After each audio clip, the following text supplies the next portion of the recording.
Hello everyone and welcome back to another Nerdvenue YouTube video. So today is a bit of a different video, as today I want to try something new on video.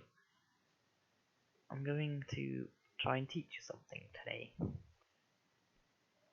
going to teach you how to calculate the weekday of any given date in your head.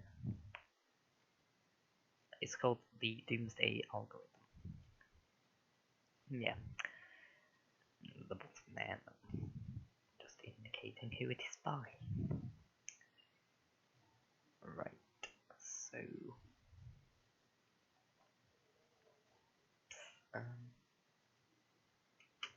okay, Doomsday, as in the end of the world.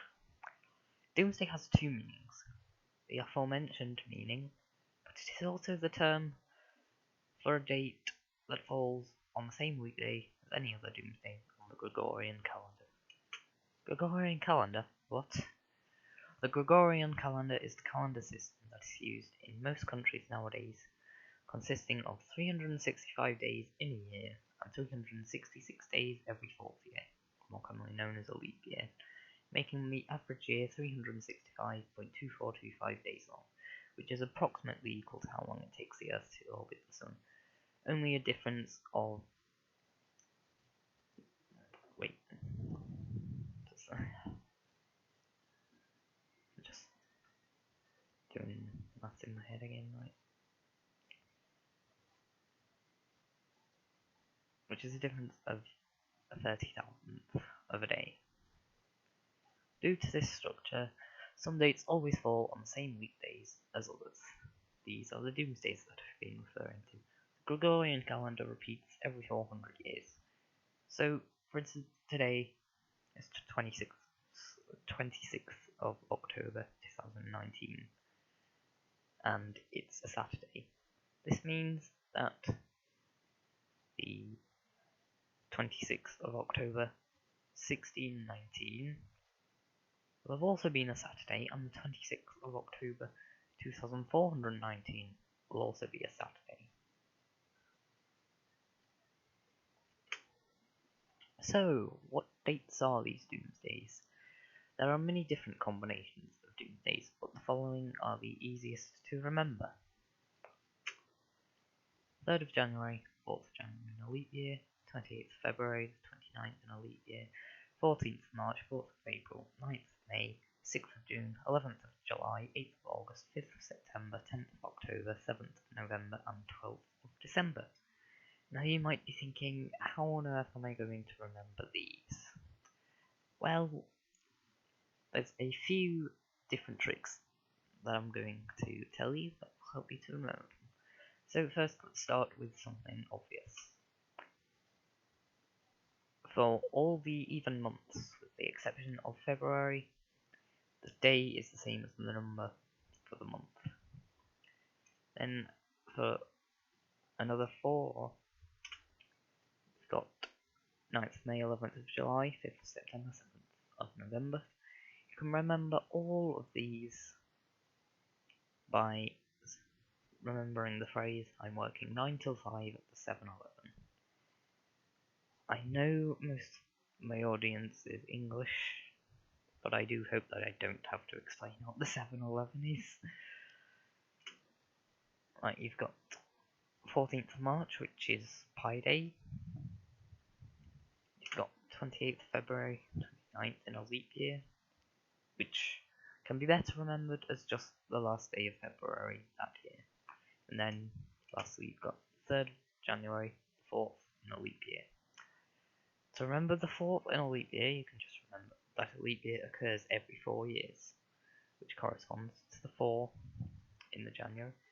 And then it's ordinarily the 3rd, 3/4 of the time. Right. There are some other notable dates, such as Halloween or Independence Day. Right, next step is to memorize the weekdays as numbers. So remember, Sunday is 0, Monday is 1, Tuesday is 2, Wednesday is 3, Thursday is 4, Friday is 5, and Saturday is 6. Or alternatively, you remember it's non-day, 1 day, Tuesday, 3 day, 4 day, 5 day, and 6 day. Century codes. You'll need to remember a number for each century. These numbers are also the doomsdays for the first year of that century. Good news, there are only 4 of them. So for 1500, 1900, 2300, 2700, etc., the century code is 3. For 1600, 2000, so this century, 2400, 2800, etc., it is a 2. For 1700, 2100, 1500, 2900, it's a 0. For 1800, 2200, and 2600, it is the year 3000 as well. If you didn't start singing the song, then you are a bad person. It's a 5. Right. Just something I'll quickly point out. You might be wondering why it started with 1500.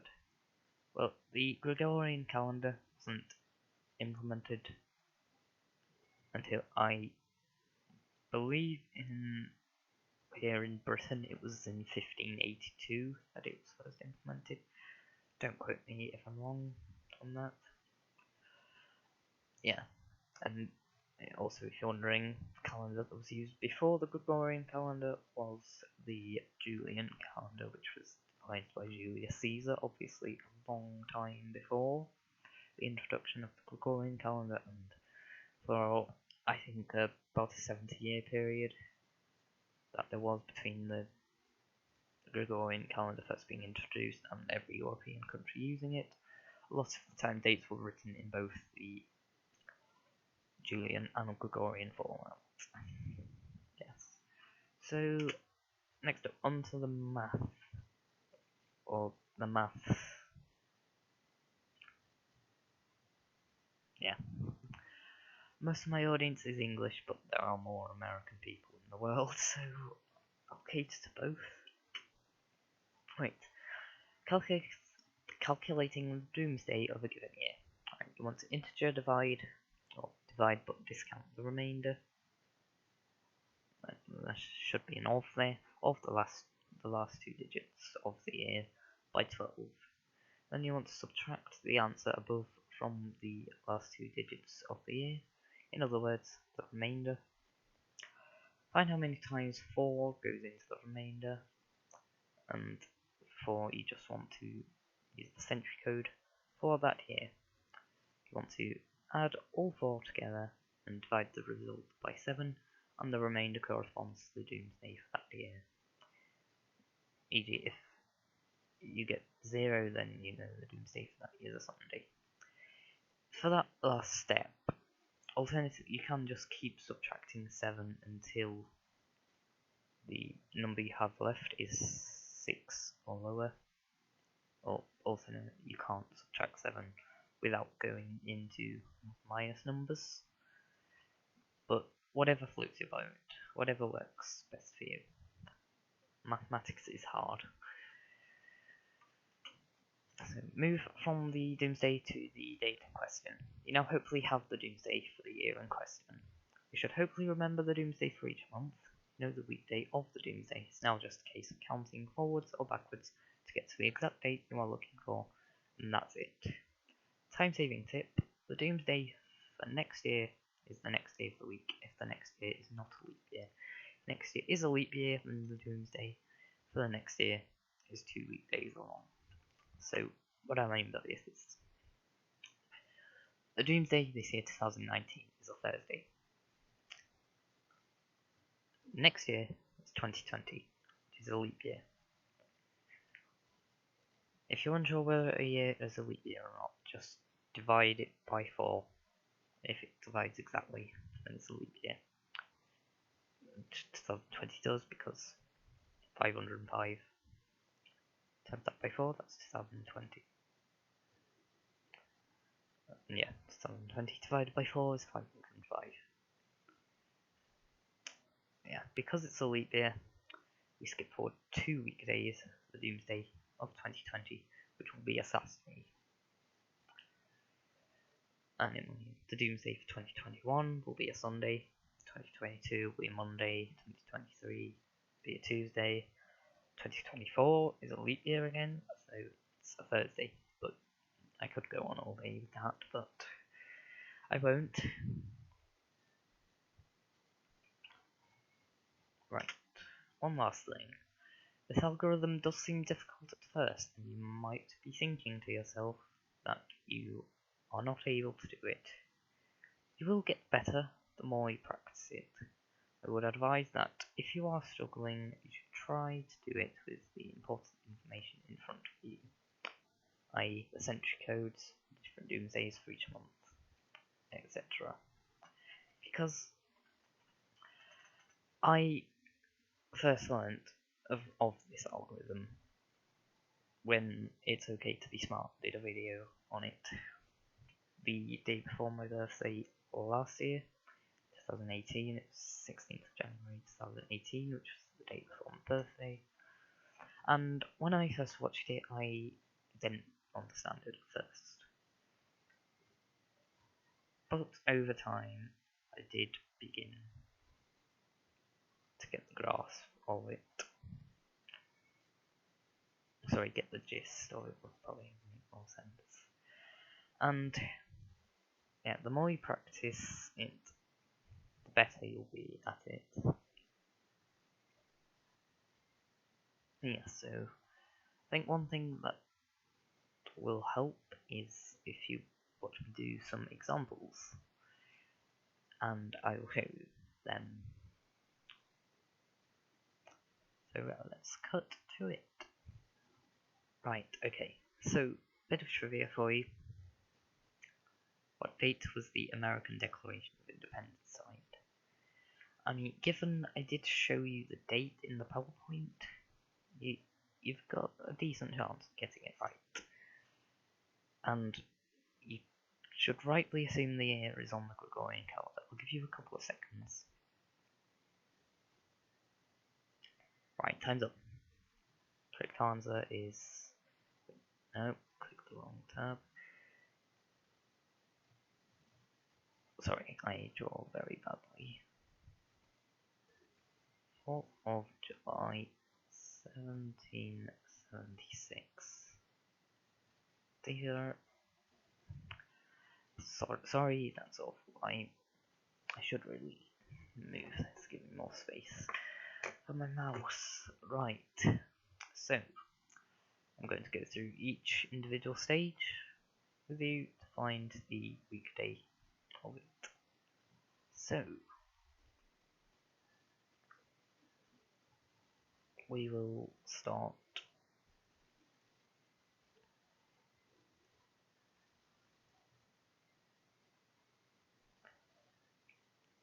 sorry, just didn't plan for this very well. Oh, okay, so we start with the century code, and we'll just remember it was in the 1700s. It's a 0. Right. Okay.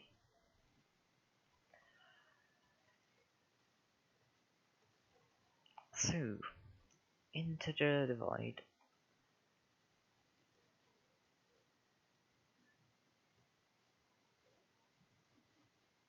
Integer divide, or divide but discount the remainder of the last 2 digits of the year by 12.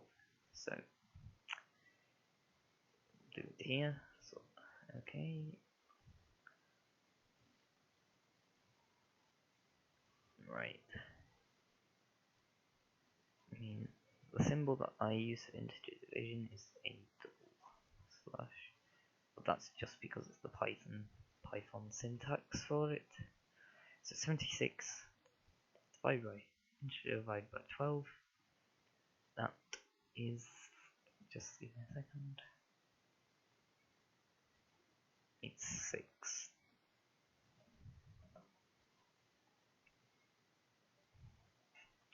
Okay, so the remainder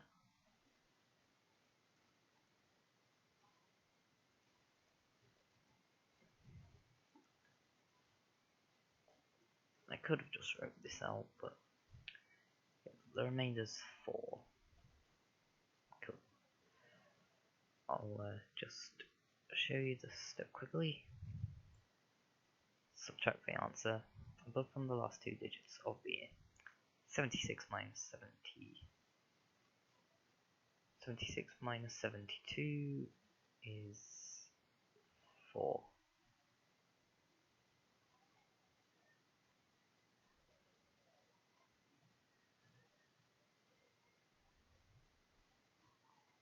Wait, I've phrased that badly there.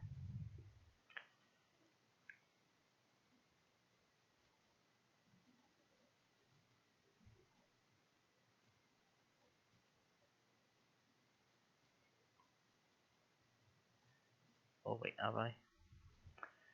Just give me a second. Just need to...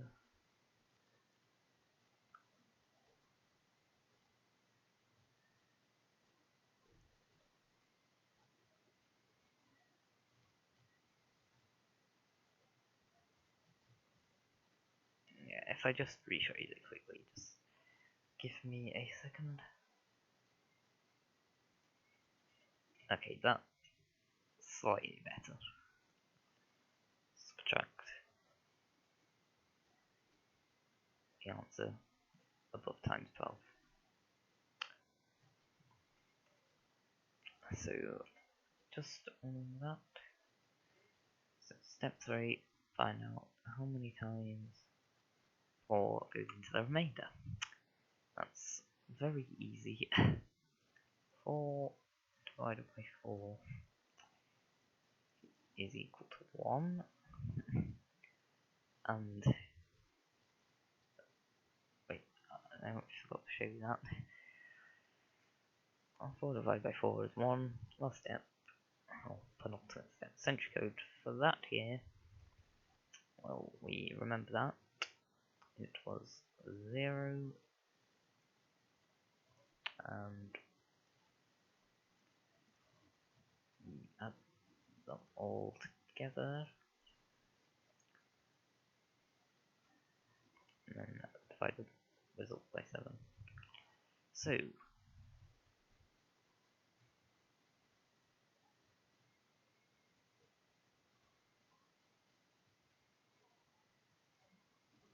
oops, no.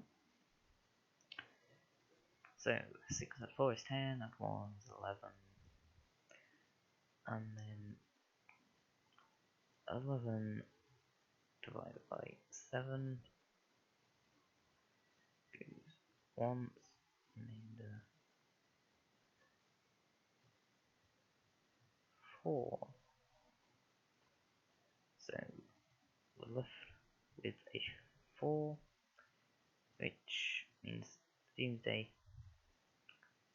is Thursday, which means that 11th of July is a Thursday.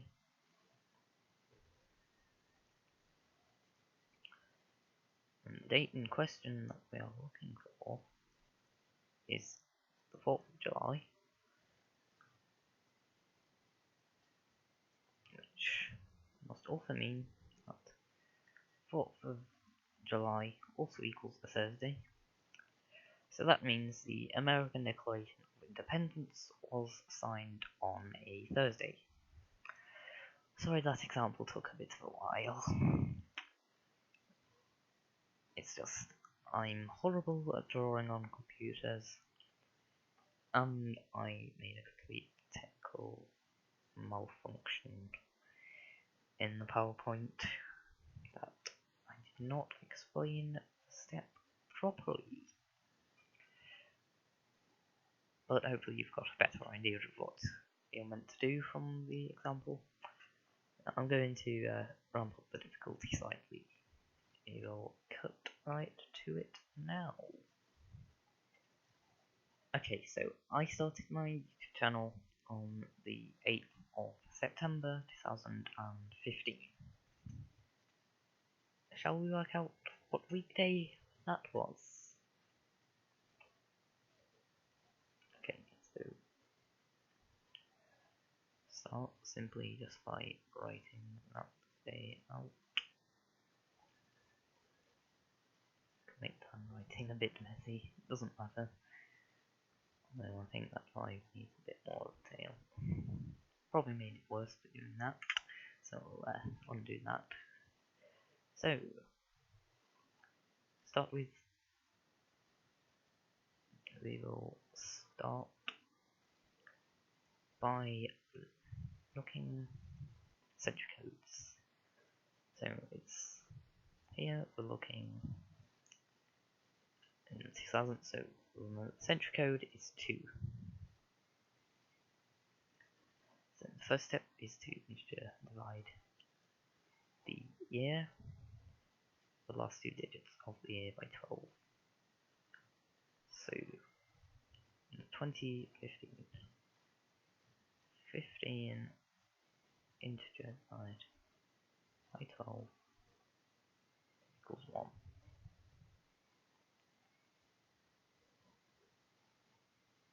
And the remainder there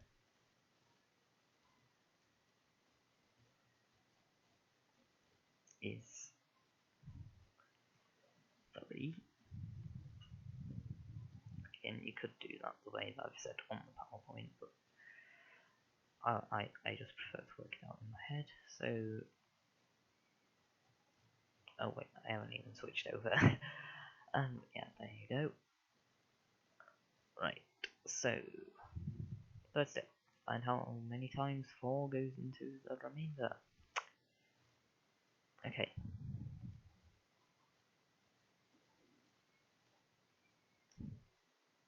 Sorry, divide by 4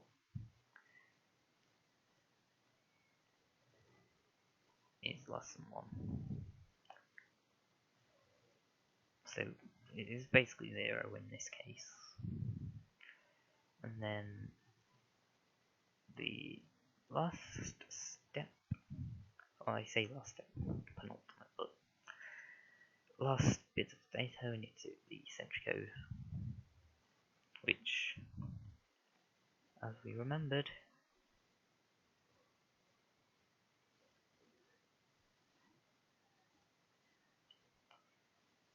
is a 2. So add them all together, it's 6. So we don't even need to do anything there.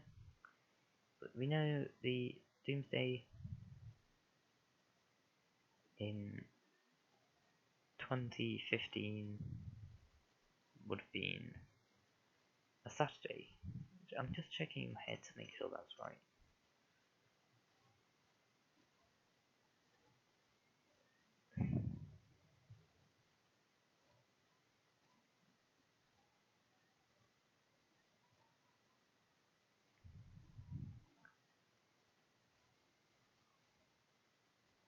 Yeah, that's right.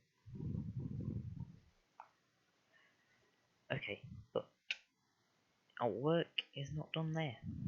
This time we do actually have to bring in the second part of it in, where we get from the Doomsday to the date in question. So,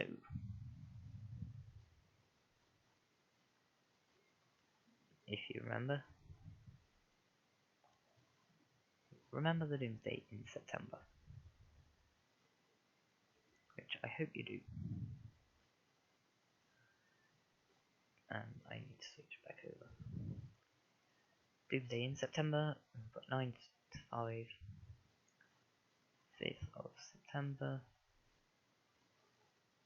is a Saturday, because Doomsday is 6 equal to Saturday. It's 8th of September that we want here. So 3 days on from Saturday. So we get 9, which we can divide by 7, which will equal 1, with the remainder of 2, which means the 8th of September, and thus the day I started my channel would have been a Tuesday. I should really check just to make sure that it's right. Just give me a second. Actually, I don't. Actually, yeah, just give me a second. Hang on. So yeah, hopefully that has helped you a bit with the Doomsday algorithm, and hopefully soon if you are not already able to figure it out, you will be able to work out the date of any weekday in your head. I could do more complex examples, but I think it'd be best to leave them to you to do. And one last thing. You might wonder where this is actually used. Well, if you've ever watched stand-up mathematicians, because yes, they are a thing. Alright. And they are fun to watch. Say nerd at me, whatever you want. Say nerd as much as you want. It's in my channel name. I'm okay. Yeah. So stand-up mathematicians do that they will ask people who know what weekday their birthday is. Well, this is just one example that I've seen. If they know what weekday their birthday or the day they were born, was, and then they'll do calculation in their head and then check that they are right, and the audience will be impressed. And then one that I've seen is where they give someone their phone and tell them to go to the future and get a certain date, and they work out in their head what weekday it's going to be, and yeah, you normally find that the person in the crowd picks a Friday the 13th, so you'll sometimes get a joke from the mathematician that it will be cloudy that day, and yeah, so that's just one way that it's used. And I didn't really discuss how the algorithm was actually invented. We don't have time to discuss everything, but I'll tell you it was devised in, I think, 1970 by a mathematician known as James Conway. And yeah, he did a few different steps and managed to work it out. There are other mathematicians who have also developed ways. Like, one notable example is Lewis Carroll. And I bet you're probably thinking, didn't he write Alice in Wonderland? Yeah, he's a mathematician as well. And he also devised an algorithm to figure out the day of the week, but James Conway's is easier. So, thank you for watching, and I hope that you found this different style of video alright, and I hope that it is something that I could do more often, because if people like it, then I will do it, because there is plenty of other things that I could do videos on. I mean, I think this is probably one of the longer ones. I've got others that I could teach. I'm just thinking in my head of mathematical tricks. I mean, I could branch into other areas, and yeah, I know my style. A lot of educational videos have fancy editing and everything. Yeah, sorry, don't get that here. Yeah, but thank you for watching. See you next time. Sorry it's a bit long of a video, but yeah, bye.